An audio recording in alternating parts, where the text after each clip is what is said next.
Hey, what's going on, Wine Family? We are at another Wine Down Wednesday with my boy, my best friend, Cyrus Aaron. What's going on, Cy? What's up, y'all? How you doing, man? I'm good, man. Glad to be here. Man, you know, I'm glad to kick it with you. Always a pleasure. As my viewers know, we're going to be talking about wine. Of course, we have it set up for you. But one thing we really want to get into, we're gonna delve into that.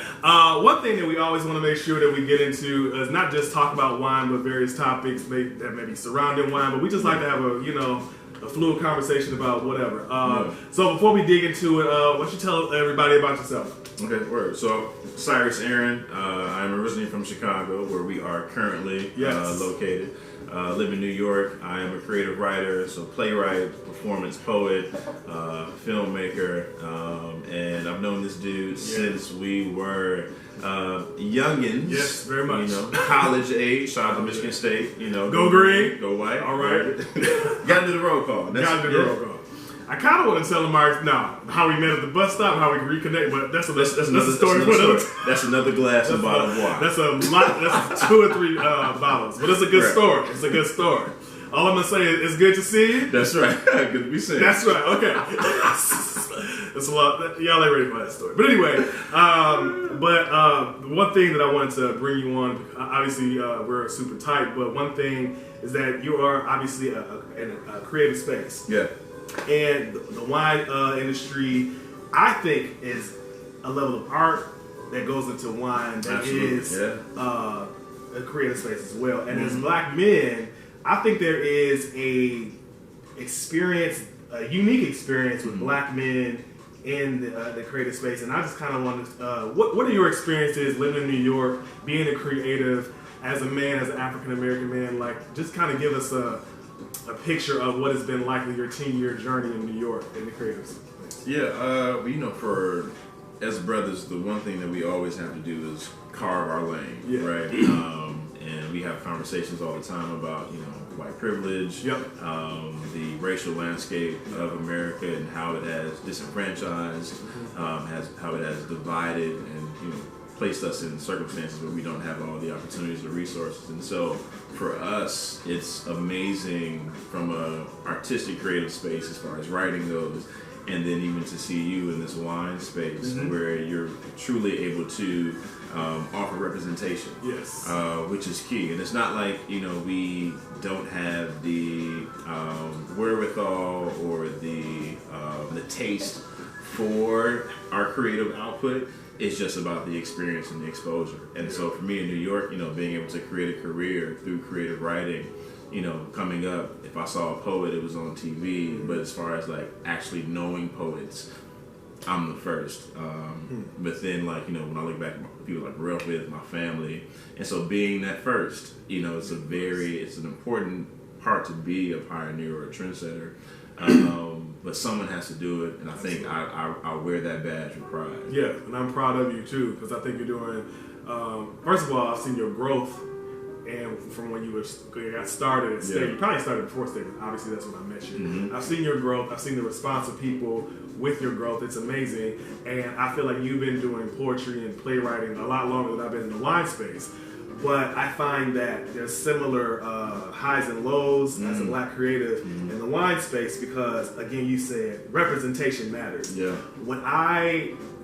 Before I even decided to actually make this a business, I did not see myself represented a lot at all. Yeah. And then it's like I was in Atlanta at the time, and I come across a lot of black wine industry professionals. I'm like, hey, where we? And it's like, hey, who are you? Hey, how's it going? What's your name? Let's connect, right? Then I started finding black winemakers. That was huge to me because I'm like, man, black people are making wine, owning land, owning vineyards. I thought that was awesome. Yeah, because in my research of the wine space, it was a lot of not even just white people, white men, white older men had a huge lock on the education piece, the owning of a vineyard. And so when I first started, I was in a suburb where not only was I the only black person that was working at the shop, but I was the only black person that actually entered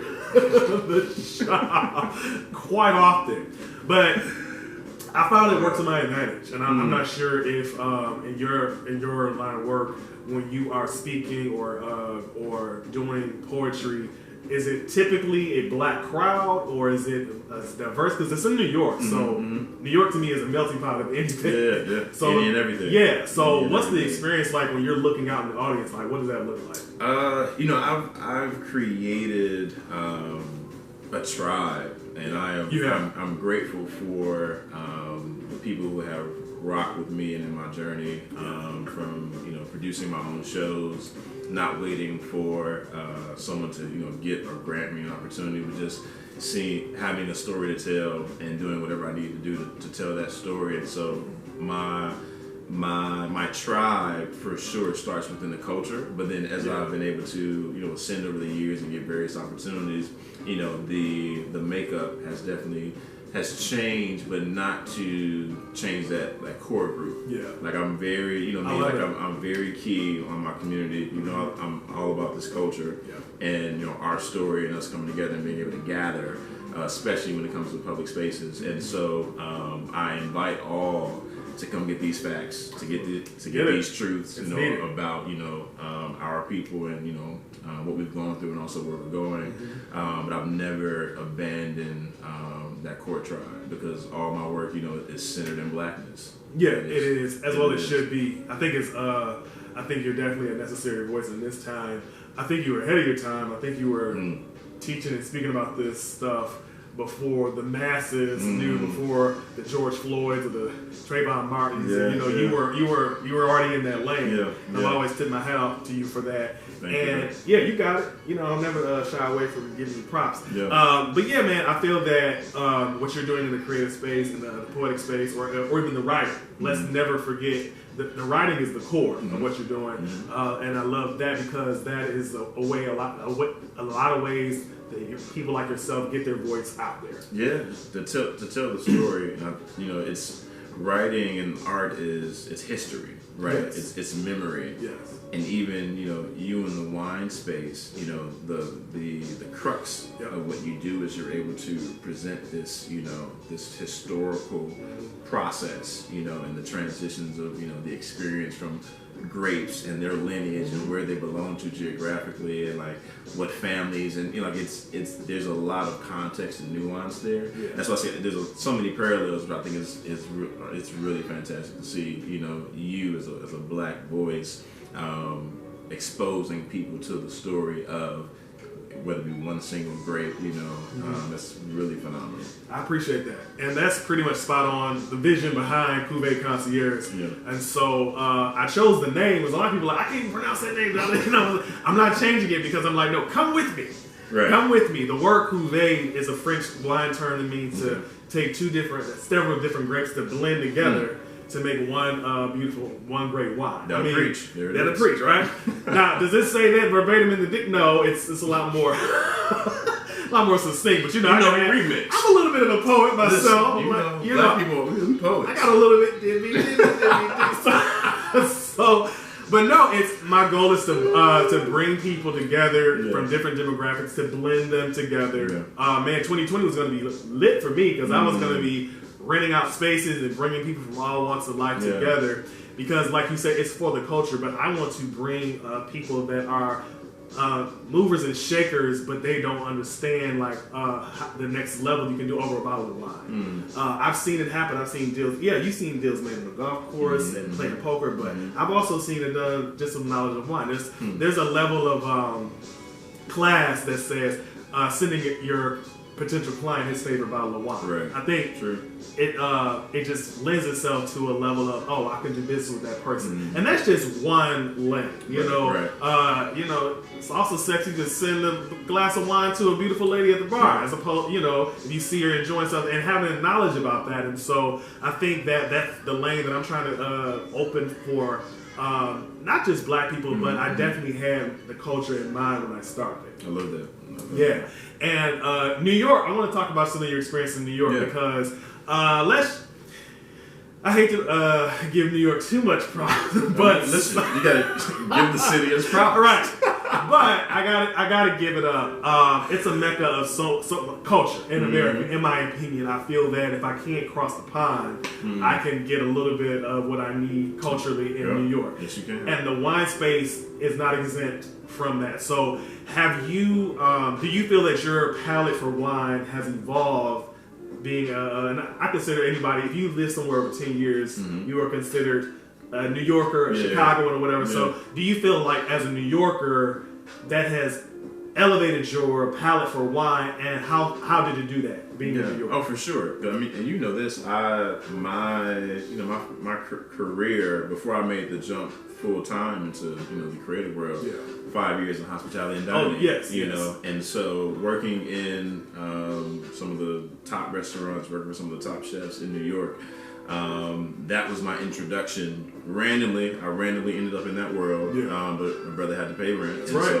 So we do what we must. It kept me off the stroll. Don't y'all be going homeless for your dreams. Right. You can struggle in your house now.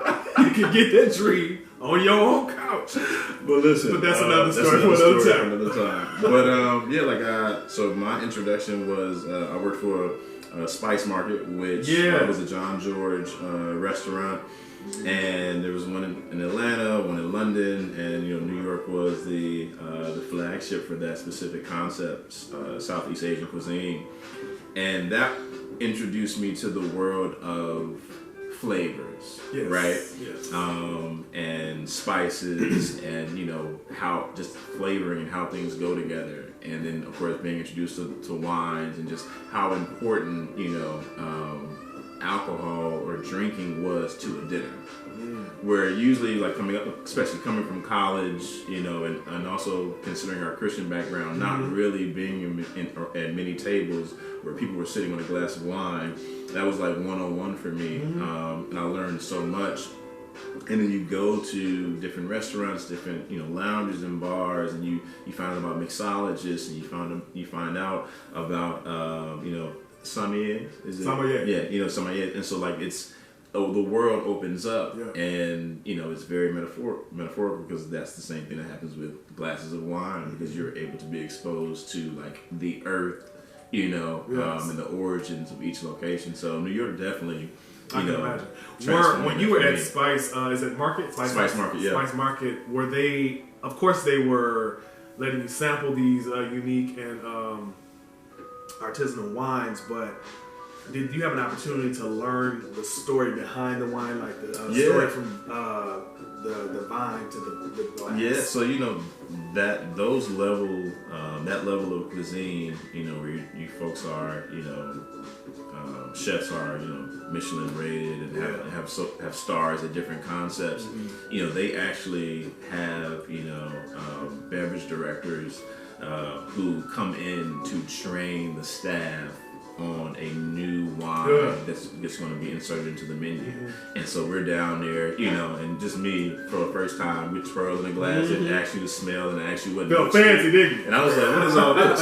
Right. What? I'm sorry. Somebody's like, I think I'm picking up these notes, and I'm like, bro, I don't smell no apple in this. Right, I'm like, I taste wine. Right, what I taste is wine. Yeah. And so I thought that was very beautiful, and being introduced to that level of intention that comes with wine. And so for sure that training ground was there, and then working for various different companies and restaurant concepts, and being able to kind of keep that going and learn more, and being able to ask questions, and just again getting that history. It's really, really dope. And I've always felt that the history is what really sells wine. A lot of people sometimes say, how do you explain somebody charging $300 for a bottle of wine, or $500 for a bottle of wine, or $5,000 for a bottle of wine? How do you explain somebody going to an auction and literally bidding on wine, and the prices are going up to $10,000, $12,000, $15,000 for one bottle of wine? And my answer is, it's the history. you're buying the wine, but you're also buying the story. Mm-hmm. Yeah. And what's really crazy, somebody will spend $12,000 on a bottle of wine, never drink it. Yeah. It'll just be in the crib. Yeah, it's a collector's item. item. It's a collector's item. And then, you know, somebody might inherit it one day, and then they'll keep it, and then their heirs will inherit it. They're like, I don't care about wine. They'll drink it, and it's all that history's going down the drain. But guess what? The journey is still worth talking about. And so it makes me happy to hear that as you or anybody that's in the hospitality space, you're not just pouring wine, you're learning about wine, because you will find somebody. First of all, I think the art of dining isn't as strong as it once was. Like, you know, people don't get dressed to go to dinner anymore with pocket watches or anything like that anymore, which is probably a good thing. But I mean, there was a time, I'm not old, y'all, but I have an old soul. But I didn't know you were getting a pocket watch. Right. Somebody gave me a pocket watch for my 21st. I'm like, what is it? Do you remember? That's another story time. But that happened in state. I'm like, why did somebody give me a pocket watch? But anyway, how old do you think I am? Right, I'm 21 years old. You give me a pocket watch. Wow. Yeah, legit happened. Wow. But yeah, I just feel that the art of dining has kind of been watered down. So when I hear that people are still learning about the history and story and opening the bottles correctly and presenting the wine to the table, that's huge to me. And so let me ask you this. I want to ask you, if you have a favorite, it doesn't matter if you don't, but do you have a favorite type of wine? Not the label, but like the grape varietal. So for me, I love Riesling. Okay. So I have I got a sweet tooth. You know, yes, you do. I love me some cookie cakes and pies, and yes. I love a 2% body fat. It drives me insane. I'm like, this food. Where does it go? Right? 3 whoppers. Okay, that's another story. You're going in the crates. Yeah, get in the weeds. You're getting in the crates. But no, so I love Riesling. When it comes to whites, although I also like dry wines, but Riesling is always my go-to on the white wine. But with reds, I love Italian reds. I've learned over the years. So from Barberas to Montepulcianos, Sangiovese, and I can't tell you what it is, but like just from the experience and like, you know, ordering glasses and just trying, like those are they always win for me.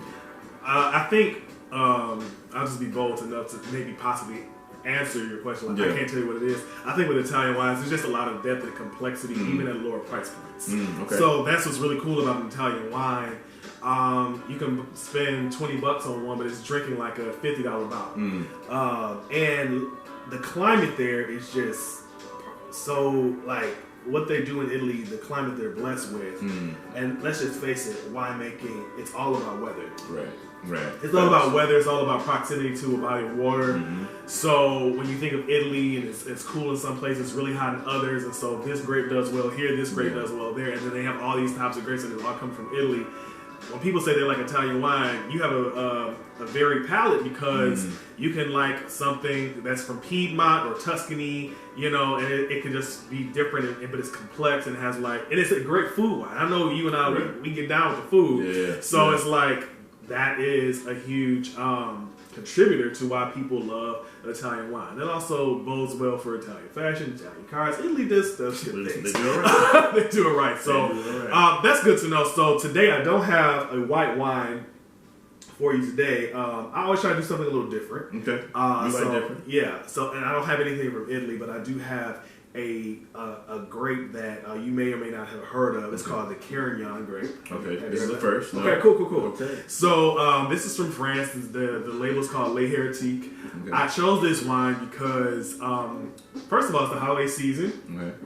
And this is a medium body wine, and a lot of times for our consumers out there, they are looking for wines to bring to people's homes. I know you guys aren't going out this year because of COVID, but you might be gifting it, sending it, you know, just mailing it, and so you want to make sure that you're not doing too much or too little, right? So this is one of those middle of the road wines, and it's the grape Carignan is reminiscent of. Well, we can drink it a little bit before I give what I feel it is. Okay. I want us to do our swirl, sniff, and savor moment and then see what we pick up. So, okay. All right. Let's get into it. Cheers, Doc. Cheers to that, brother. Thank you for having me. My pleasure.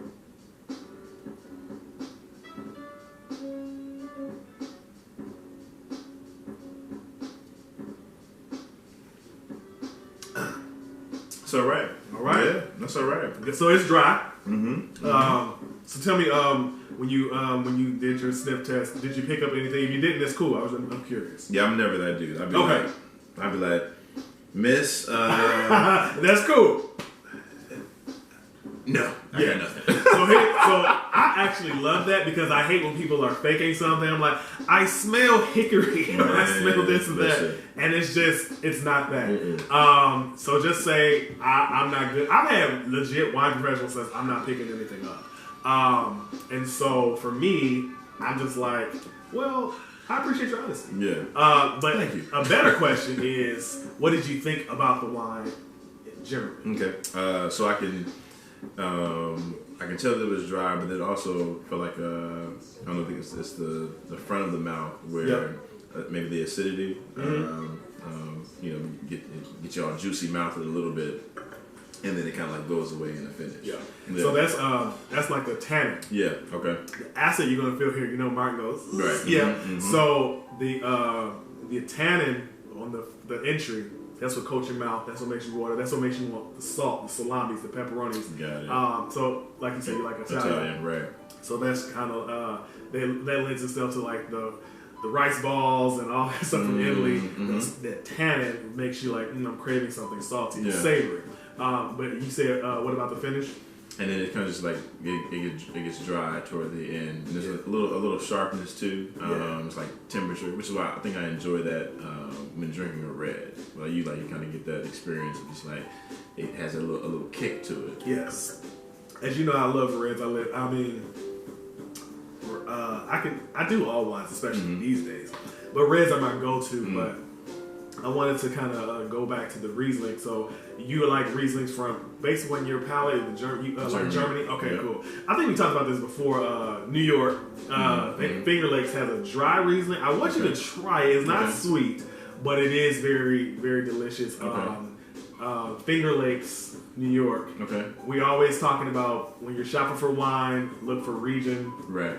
Look for where it's made. I would never stop selling that point because I think it's huge. Okay. I think that's the first thing you should look, and then you should look at the vineyard. Google it while you're in the store. If it has a website coming up, then you know, okay, this is a legit family-owned business, or this is a vineyard that is actually working in the vineyard making an artisanal style of wine.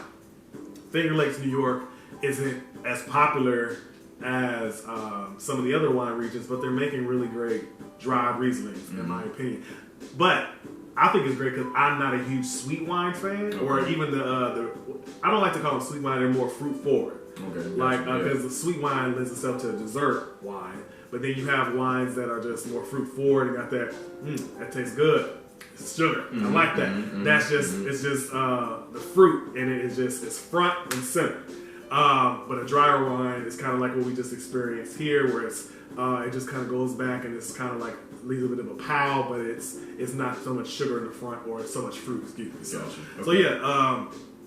I love it. I'm glad that you would you drink this again? Yeah, absolutely. We're gonna run through that. Yeah, we're gonna run through that tonight. But again, the grape is called Carignan. The vineyard is called Les Héritiques. It is a French winemaker, and this grape is actually grown in France. And I appreciate that because sometimes when you find a label that sounds France, but the grape is from Naples, it's just people they label their vineyards based on it sounds cool, right? But no, this is a legit wine that is from France, and it's a value. Like I wouldn't spend more than $15 on this. I'm not saying that is what it tastes like, right. But I'm saying I used to sell these for $12 a bottle. I think it drinks like a $25, $30 bottle, which is nice, right? Yeah. But if you see something over $15, I'm like, oh, they're ripping guys off. Gotcha. Yeah, but it's a beautiful wine. It's a great value, and again, I'll reiterate, it's a party pleaser. I call it a table wine. You're not going to offend too many people with this wine. No one's going to drink this. That's a rare wine drinker say, oh, that's too anything. I think it's just middle of the road. And one great way you can do that, you always look at the color of your wine when you're swirling. It's not too light like a Pinot Noir where it looks like strawberries or anything like that. But it's not inky purple either. And that's a way to indicate, oh, this is like a medium body red. Yeah. No, it's definitely a good flavor. So let me ask you this as we close. Before you had your New York journey in the hospitality space, what was your go-to wine, label or vineyard? Like, label or before New York? Before New York, nothing. Yeah, So you tell me your wine journey started in New York. Wine, from again, just coming that Christian background. Oh, sure. And just not, never really having wine. And if I did drink, it would be, like a Long Island iced tea. Yeah. Because we were young. That was the age. And so moving to New York at 25. Yeah. And then just starting to again, slowly dabble with wine as an option. Because I guess also when you think about it, coming up from where we come from, it's like wine is more of, it felt outside of our world as far as a choice. And then, getting to the age and, feeling, I guess, empowered in the sense to be like, instead of the cocktail or instead of, Hennessy or, some Jack Daniel's straight, actually let me go with this red wine. Yeah. And just out of curiosity. And then you learn about just that relationship to, drinking and that process. And it's like, okay, there's more to it here where I can kind of curate this based on me, as opposed to just like taking whatever they got just well at the bar, Love it. I love that. And what I've learned in a wine journey, the more you drink it, the more you're going to start to enjoy it. Right. And develop your own, and never be ashamed because I used to experience this where I was ashamed of ordering a certain style of wine. Or I used to do that with steak too. Like I didn't want to order a well done steak anymore. Oh, right. And I still don't. You still don't. Right. I still don't. But if I did, I'm like, this is what I like. Why would you shame me into this? But no, I don't do well done steaks. But what I'm saying is, I've seen people in the wine space feel ashamed if they're at a high-end restaurant but they want to order the house wine. There's nothing wrong. Always shop within your budget. Always do.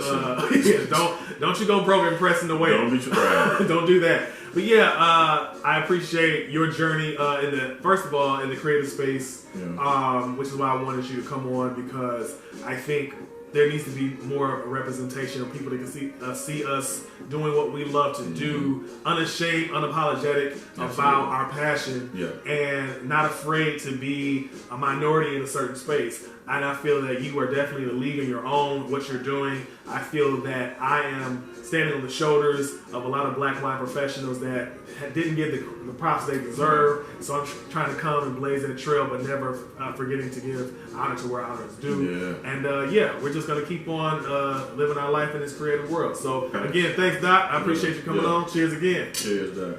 You guys, we appreciate you joining in. Stay tuned next week for another Wine Down Wednesday. Cheers. It has